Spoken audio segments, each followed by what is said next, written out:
The massive ship called Eternal Journey moved slowly into the solar system. It was beautiful to see, over 5 miles long with shining metal that looked like it was made from captured starlight. The ship belonged to aliens called the Kalari, who had traveled for many years to reach Earth.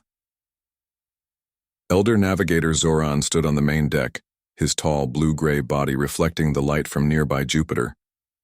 Zoran was over 800 years old, still considered middle-aged for his kind. He looked at the screens showing the human solar system with its 8 planets. "It is nothing like we expected," said Junior Scout Nylith, her 4 eyes blinking in surprise. "Their system is full of artificial objects." Zoran nodded slowly. The Kalari had detected thousands of satellites around Earth, space stations near their moon, and small colonies on Mars. This was not the primitive species they had expected to find based on their last survey 300 years ago. "The Eternal Journey represents the pinnacle of our civilization," Zoran said, placing his 3-fingered hand on the control panel. 427 years to design, another 315 years to build. Every piece made by master craftsmen. "The humans cannot have achieved this level of space travel," said Security Chief Vralix, his voice deep with doubt. "Their lives are too short. They barely live a century." Zoran moved toward the communication station. "Let us see what they have to say for themselves." On Earth, NASA Director Allison Wright was having a very unusual day. First contact with an alien species hadn't been on her schedule when she arrived at work that morning. Now she stood in the main communication center with United Nations Space Commissioner Gregory Pearson, staring at the image of the enormous alien ship near Jupiter. "We're receiving a transmission," said Paul Bradley, the senior communications officer. His fingers moved quickly over the controls as he worked to establish a stable connection. The large screen at the front of the room flickered, then showed the image of Elder Navigator Zoran. His blue-gray skin and 4 eyes made everyone in the room fall silent. "People of Earth," Zoran said in perfect English, having learned the language from human radio and television signals. "I am Elder Navigator Zoran of the Kalari Exploration Guild. We come in peace to establish relations with your world." Allison stepped forward. "Welcome to our solar system. I am Dr. Allison Wright, Director of NASA. This is Commissioner Gregory Pearson of the United Nations Space Commission." "Your space presence is unexpected," Zoran said. "Our records indicated your species was still developing basic flight capabilities." Gregory smiled. "Your records must be quite old. We've been exploring space for over a century now." The conversation continued as basic information was exchanged. The Kalari explained they were a species from a star system 42 light-years away. They had very long lives and had developed space travel thousands of years ago. "Our vessel, the Eternal Journey, is our greatest achievement," Zoran explained with obvious pride. "It took over 700 years to design and construct. Every piece was crafted by hand by our finest artisans." The humans in the room looked at each other with surprise. 700 years for one ship? Paul whispered to his colleague. Zoran continued. "The main engine core alone required 50 years to forge. The navigation systems took a full century to program and test." Allison nodded politely. "It's certainly an impressive vessel. We would be honored if you would visit Earth for direct talks." "We accept your invitation," Zoran replied. "We will arrive in your orbit in approximately 6 of your days." After the transmission ended, the room filled with excited chatter. 700 years for one ship? Gregory said, shaking his head. "That's incredible." "Or incredibly inefficient," Allison remarked. "I wonder what they'll think of our methods." 6 days later, a smaller Kalari vessel descended through Earth's atmosphere and landed at the new International Space Center in Geneva. Zoran led a delegation of 7 Kalari officials as they emerged from their craft. The meeting took place in a large conference room. The human team included scientists, diplomats, and military officers. Both sides shared information about their worlds, technologies, and cultures. "Your ship is truly a work of art," said Dr. Keith Johnson, the head engineer for NASA's Deep Space program. "I'm curious about your construction methods." Zoran gestured with his long fingers. Each component is designed by master engineers, then crafted by specialists who train for decades in their specific skill. The materials are grown or mined with great care, not to harm any ecosystems. Nothing is rushed. Perfect quality is the only acceptable standard. "And how many of these ships has your civilization produced?" asked Allison. "3," answered Zoran. "The Eternal Journey is the newest and most advanced. It represents the total dedication of over 20,000 Kalari craftspeople across many lifetimes." The humans exchanged glances again. "And your flagship?" asked Zoran. "How long did it take to construct your most advanced vessel?" Allison hesitated before answering. "The Northern Star was completed about 3 years ago. Construction took approximately 4 years. The Kalari delegation fell silent. Their skin colors shifted slightly, a sign of emotional change among their kind. 4 years? Zoran finally said.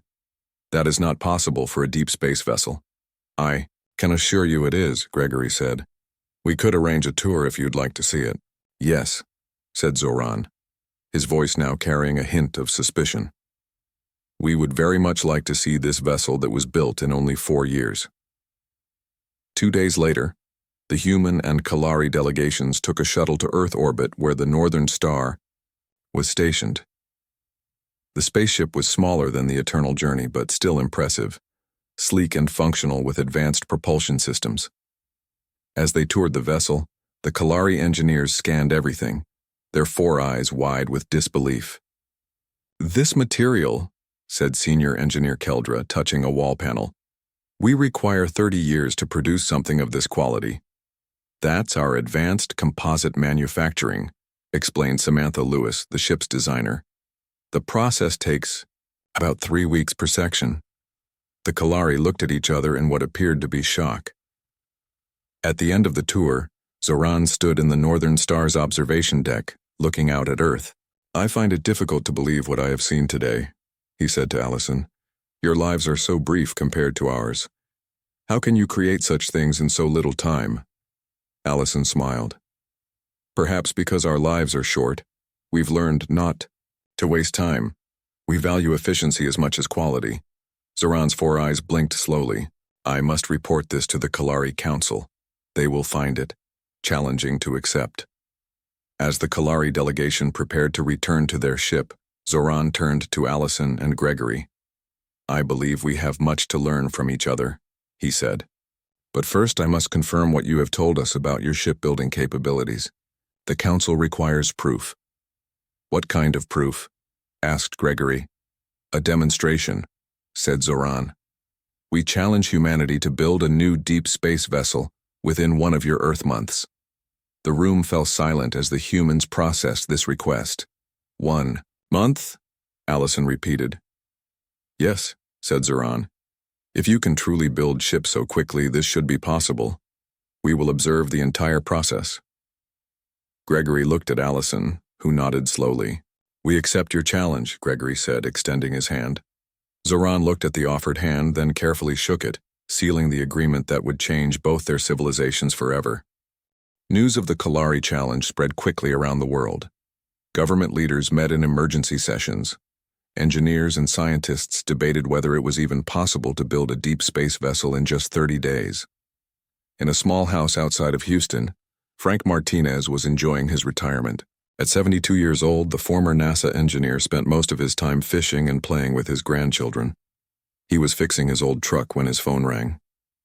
"Frank, it's Allison Wright," said the voice on the other end. Frank smiled. He had worked with Allison for 20 years before retiring. "Allison, good to hear from you. I hear we have visitors from space. That's why I'm calling. We need you back, Frank.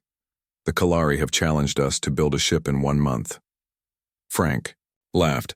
1 month? That's crazy." "Maybe. But if anyone can figure out how to do it, it's you."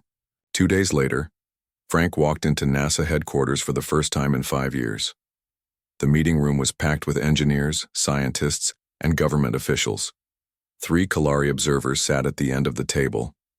Frank recognized Elder, Navigator Zoran from the news reports. Next to him sat 2 younger Kalari who were introduced as Junior Engineer Talar and Science Officer Mirith. Mr. Martinez, Zoran said, his four eyes focusing on Frank. We are told you are the one who will lead this impossible task. Frank smiled. Nothing's impossible, just hasn't been done yet. Allison outlined the challenge. The ship needed to be capable of traveling at least 10 light years, carry a crew of 20, and survive in deep space for at least 5 years. We have 28 days left, Allison concluded. The room was silent for a moment. Then Frank stood up and walked to the whiteboard. We can't do this the traditional way, he said, drawing a quick sketch. We need to rethink everything. For the next 3 hours, Frank outlined his plan. Instead of building a single ship from scratch, they would use standardized parts that could be mass-produced in factories around the world.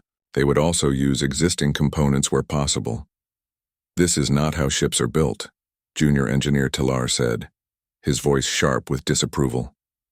Each component must be perfectly designed for its specific purpose. In an ideal world with unlimited time, sure, Frank replied. But we don't have centuries, we have days. The planning continued through the night. By morning, Frank had assembled a team of 50 top engineers. Within 48 hours, factories across the globe were retooled to begin production. At the Houston Space Center, a massive assembly hangar was cleared for the project. Frank set up a command center where he could monitor all aspects of the work. Screens showed production lines in Japan, Germany, Brazil, and India. Another screen tracked the 3D printing of specialized components in orbit. Junior Engineer Talar followed Frank everywhere, recording every decision and action on a small device. Your methods are chaotic, Talar remarked on the 5th day. There is no proper sequence to your work. Frank took a sip of his coffee. That's because we're working on everything at once, parallel processing. It will lead to errors, Talar insisted. Probably, Frank agreed, and we'll fix them as we go. By the end of the first week, the main hull sections were taking shape in 4 different locations around the world. Massive cargo planes and rockets transported components to the central assembly facility. The Kalari Council requested daily updates. Each night, Zoran, Talar, and Myrith sent detailed reports back to the Eternal Journey.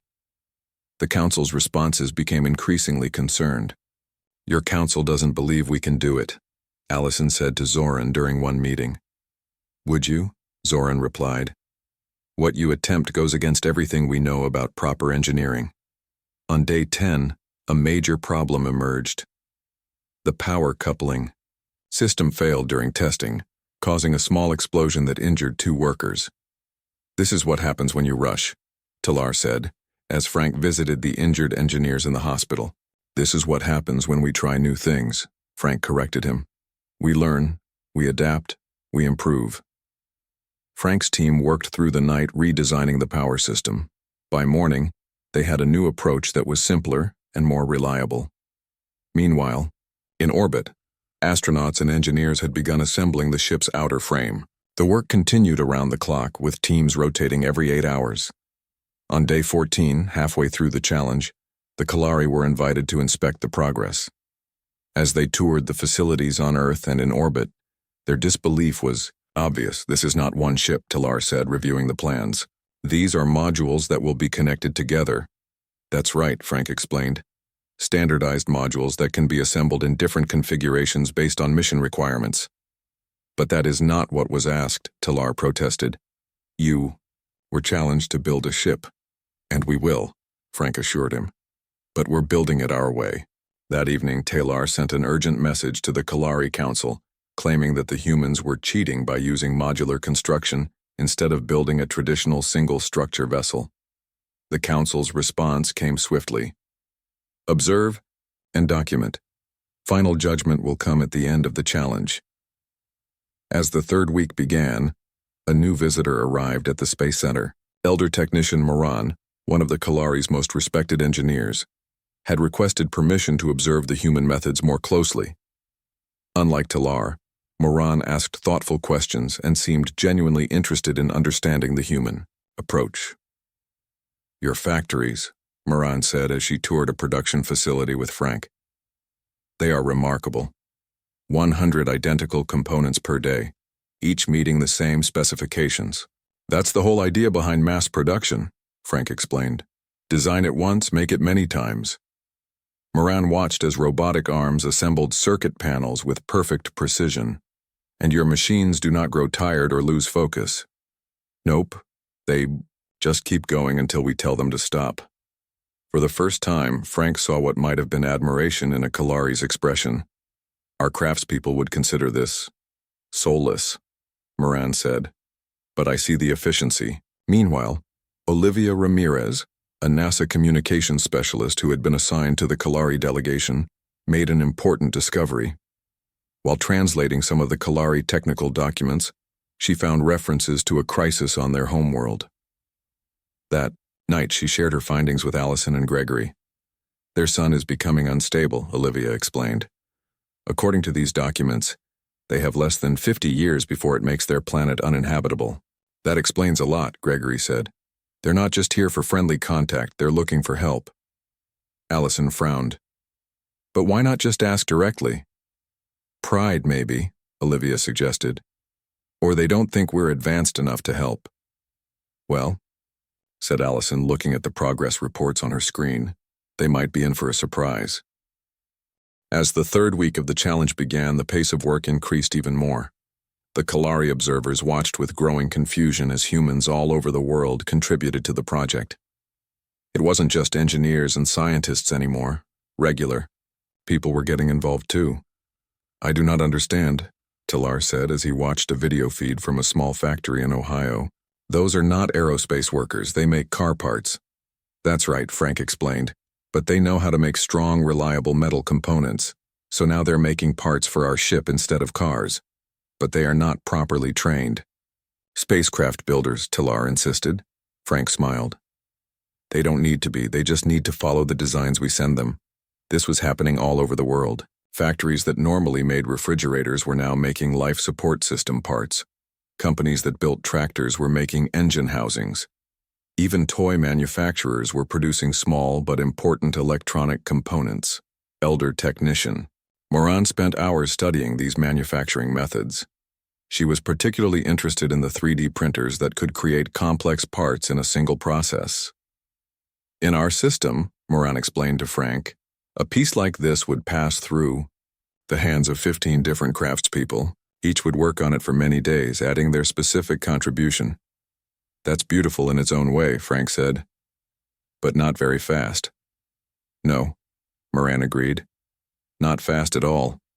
Later that day, the Kalari Council requested a private meeting with their observation team.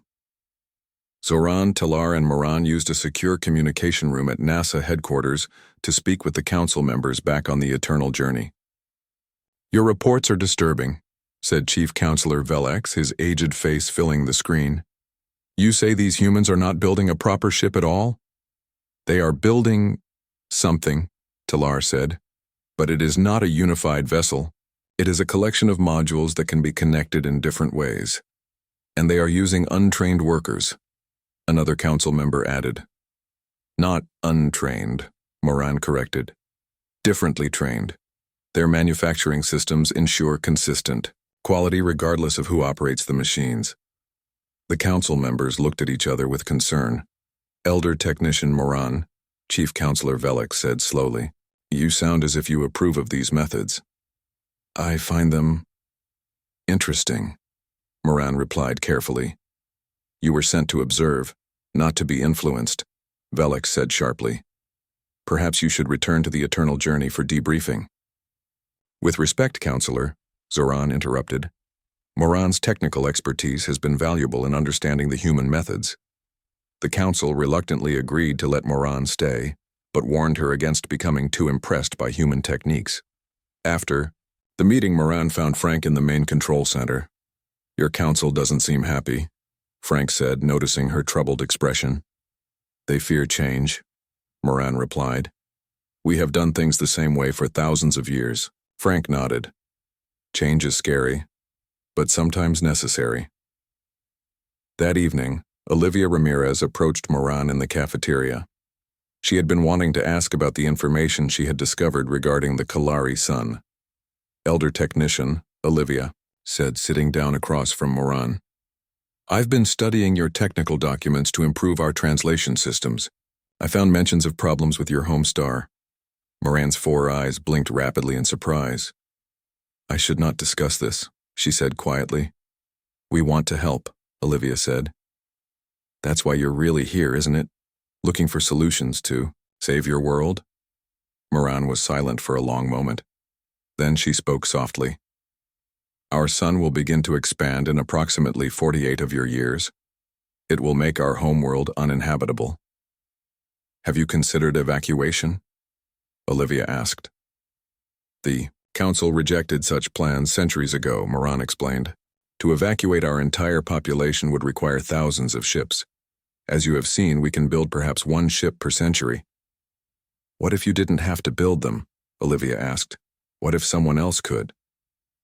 The next day, as week 3 of the challenge came to an end, Frank called a meeting with the NASA leadership and the Kalari observers. It was time to reveal the full scope of what they were building. We're on schedule, Frank announced. But I want to show you exactly what we're creating here. He activated a large holographic display in the center of the room. It showed not 1 ship, but a fleet of connected modules in Earth orbit. This isn't just 1 vessel, Frank explained. It's a system of specialized modules that can be configured in different ways depending on the mission. He manipulated the display to show various configurations. This arrangement is for exploration, he continued. This one is for scientific research. And this one, he paused, is for large-scale population transport. The room fell silent as everyone realized what Frank was suggesting. You knew, Zoran said, looking at Allison. We recently learned about your son, she confirmed. We want to help. Zoran's skin darkened, a sign of strong emotion among the Kalari. Our council would never accept help, he said. Especially not from a species they consider primitive. Maybe they need to see what we can do first, Frank suggested. That afternoon, Moran requested permission to share some Kalari technical data with the human team. After some hesitation, Zoran agreed. Our ship designs are better than yours in many ways, Moran told Frank. Our materials science is more advanced. Our power systems are more efficient. But you can't make them fast enough, Frank said. No, Moran agreed. We cannot.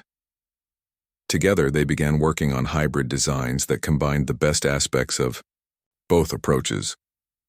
Moran showed Frank how Kalari materials could extend the lifespan of human components from decades to centuries. Frank showed Moran how human manufacturing could reduce production time from years to days. Meanwhile, Tilar continued to send critical reports to the council. When he discovered that Moran was sharing technical data with the humans, he was outraged. This is forbidden, he told Zoran. She is giving away our most sacred knowledge. Perhaps it is time for some of our sacred ways to change, Zoran replied, surprising Tilar. Our civilization faces extinction. Pride will not save our people. As the final week of the challenge began, the modules in Earth orbit were beginning to take shape. Shuttles constantly moved between Earth and the construction site, bringing up new components and workers. From the observation deck of the International Space Station, Allison, Gregory, and Zoran watched the activity. In 1 more week, Allison said, we will show your council what humanity can do.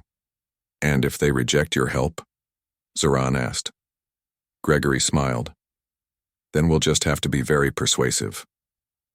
Below them, Earth continued to turn, and in factories, workshops, and laboratories across the planet, humans worked together on a project that might save not just 1 civilization, but 2. The final week of the challenge brought even more activity. Earth orbit was now filled with modules in various stages of completion. Zoran spent most of his time watching from the observation deck of the International Space Station, his 4 eyes wide with wonder.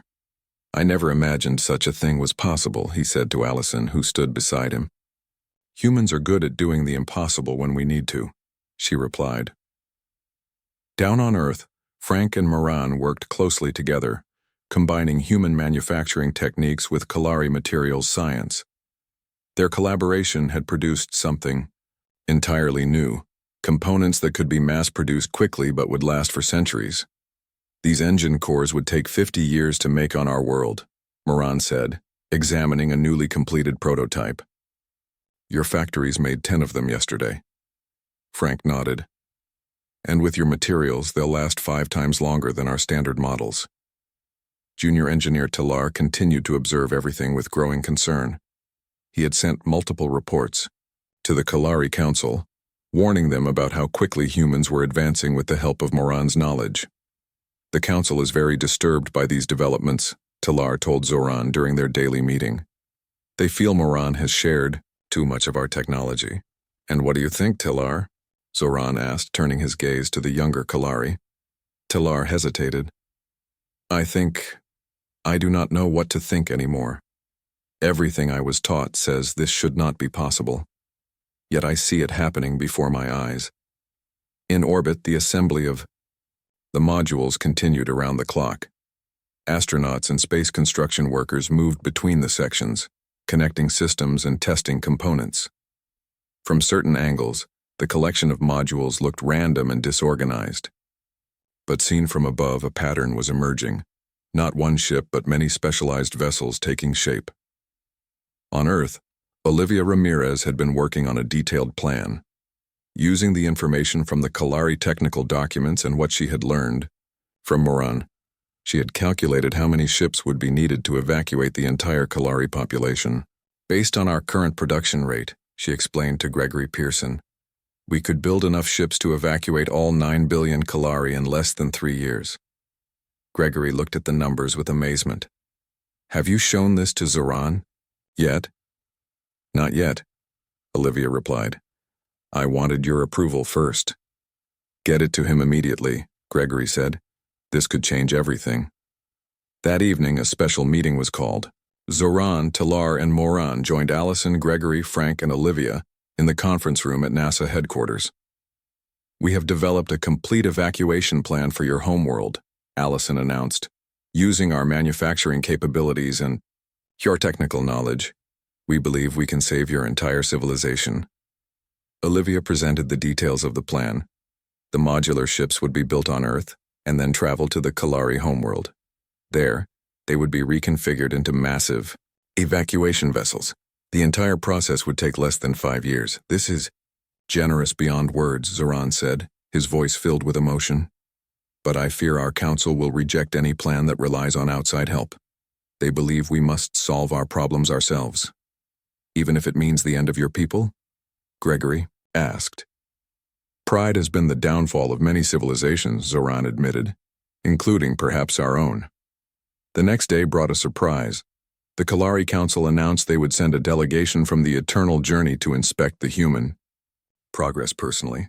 They would arrive just before the end of the challenge period. This is very unusual, Zoran told Allison. The Council rarely leaves the ship. Is that good or bad? She asked. I do not know, Zoran replied. But it means they are taking this very seriously.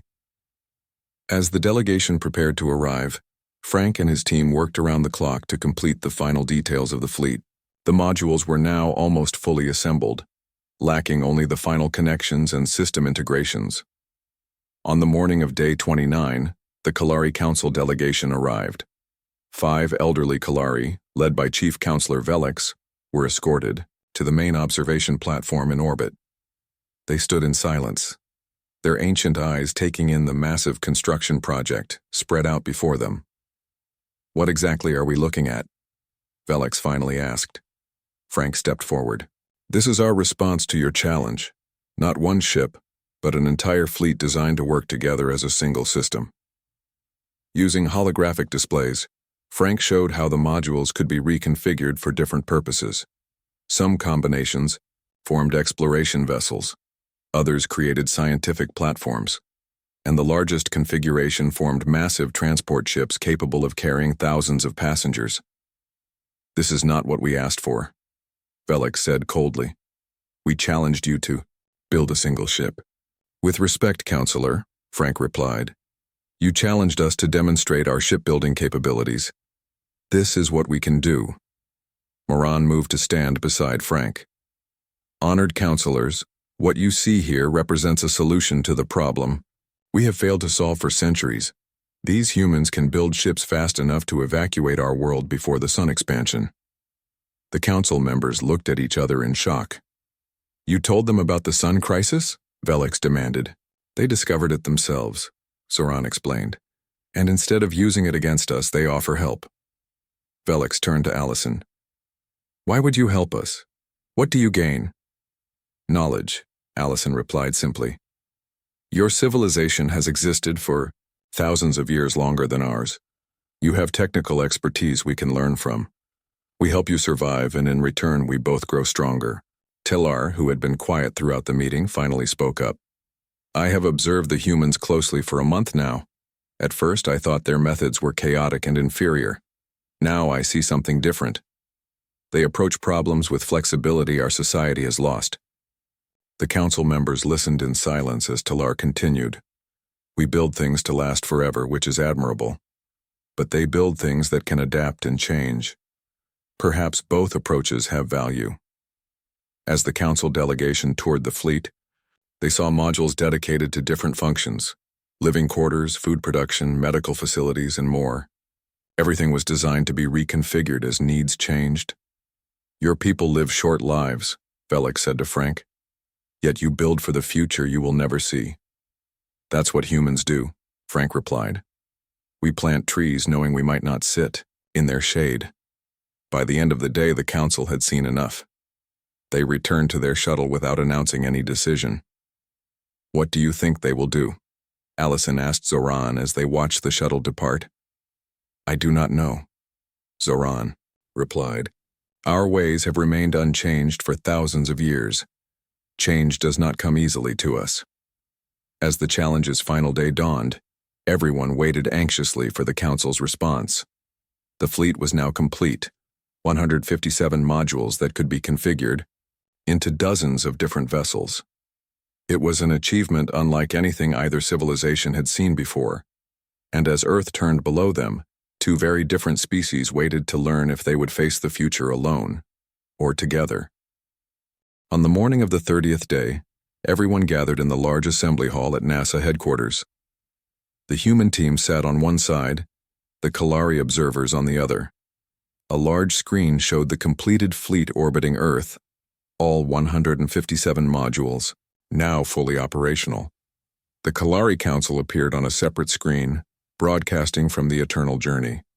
Chief Counselor Velix's ancient face filled the screen, his 4 eyes blinking slowly as he began to speak. For 10,000 years, the Kalari have traveled among the stars. Velix began. We have met many species, shared knowledge with some, and observed others from a distance. Never before have we encountered a civilization quite like humanity. The room was completely silent as Velix continued. You were challenged to build a deep space vessel in 30 days. Instead, you built an entire fleet. Some might say this fails to meet the terms of our challenge. Frank Martinez shifted uncomfortably in his seat. Next to him, Allison Wright remained perfectly still, her eyes fixed on the screen. However, Velix continued, the purpose of our challenge was to test your capabilities. And in this regard, you have exceeded all expectations. A wave of relief swept through the human side of the room. The council has spent many hours discussing what we have witnessed here. We have also received the reports from our observers, particularly Elder Technician Moran and Junior Engineer Tilar, whose perspectives have proven most illuminating. Velix paused, his skin changing color slightly. For thousands of years, the Kalari have valued perfection above all else. Each component, each system must be flawless before it can be used. This approach has served us well in many ways. Our ships last for centuries. Our technology is reliable and precise. On the screen behind Velix, images appeared showing the intricate craftsmanship of Kalari technology. But we have also discovered that our dedication to perfection has become a limitation. As our sun begins its final expansion, we find ourselves unable to build enough ships to save our people. Our methods are too slow for the crisis we face. Velix's voice became softer, filled with an emotion that transcended species differences. It It is difficult for a civilization as old as ours to admit that our ways might not be the best for all situations, but wisdom requires acknowledging when change is necessary. Zoran stood up from his seat and approached the front of the room. The council has made a decision, he announced. We wish to propose a formal alliance between our peoples. We offer our technical knowledge, materials science, and the wisdom accumulated over thousands of years. In return, we ask for your help in evacuating our homeworld before it becomes uninhabitable. The room erupted in applause and cheers from the human side. Gregory Pearson stood up and walked forward to stand beside Zoran. On behalf of Earth's nations, we accept your proposal, Gregory said. Together, we can accomplish what neither of us could do alone. Over the next few hours, the initial framework for the alliance was established. Teams of human engineers would travel to the Kalari homeworld to set up manufacturing facilities. Kalari scientists would share their advanced knowledge of materials and propulsion systems. The modular fleet would be the first of many to come. As the formal meetings continued, Frank found Moran in the observation room, looking at the fleet orbiting Earth. What do you think? Frank asked, standing beside her. I think both our civilizations will be changed by this, Moran replied. Change is not always easy, but sometimes it is necessary. Frank nodded. Your people have been doing things one way for thousands of years. It's hard to try something new. And your people change so quickly, sometimes without considering the long-term consequences, Moran said. Perhaps we can learn from each other in this regard as well. Later that day, a smaller meeting took place between the key members of both teams. Allison, Gregory, and Frank represented the humans, while Zoran, Moran, and Talar represented the Kalari. There is something we must address, Zoran said. The evacuation fleet will require a test run before we commit to the full project. What did you have in mind? Allison asked. A joint mission, Zoran suggested. A small group of Kalari and humans will take several of your modules to our homeworld. We will test the systems, begin setting up the manufacturing facilities, and prepare our people for what is to come. Gregory nodded. That makes sense. When would you want to leave? As soon as possible, Zoran replied. The journey will take nearly a year each way. We have limited time before our sun begins to change. Frank leaned forward. I'd like to volunteer for that mission. As would I, Moran added quickly. Talar, who had been quiet throughout the meeting, finally spoke. I request permission to join as well. I believe my skepticism might be valuable in helping our people understand this new approach. Plans for the joint mission came together quickly. 3 modules from the fleet would be reconfigured for the journey to the Kalari homeworld. 10 humans and 10 Kalari would make the trip. On the day of the launch, a small ceremony was held. Families and colleagues gathered to say goodbye to those embarking on the year-long journey.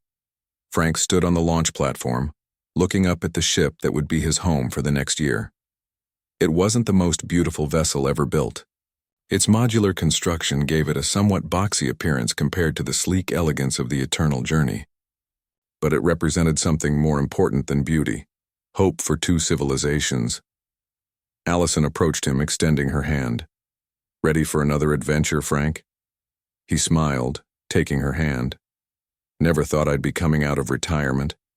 To save an alien civilization. History is full of unexpected turns, she replied. Safe travels. As Frank boarded the ship, he found Moran and Talar already at their stations, working with the human crew to prepare for departure. Our ancestors would never have imagined this, Talar said as Frank took his seat. Traveling on a human ship to save our world. Change is the only constant in the universe, Moran replied, even for those who live for centuries. As the countdown began, Frank looked at the screens showing Earth below them. Somewhere down there, factories were already being retooled to start production on the next fleet of ships. Plans were being drawn up for new manufacturing facilities on the Kalari homeworld. 2 civilizations, one with lives measured in decades, and one with lives measured in centuries, were joining together to face the future. The engines fired and the ship began its journey. Ahead lay a year of travel, then years of work to save 9 billion lives. It would not be easy, but as Frank had told Talar on that first day, nothing's impossible, just hasn't been done yet. As Earth faded from view, a new chapter in the history of both species began.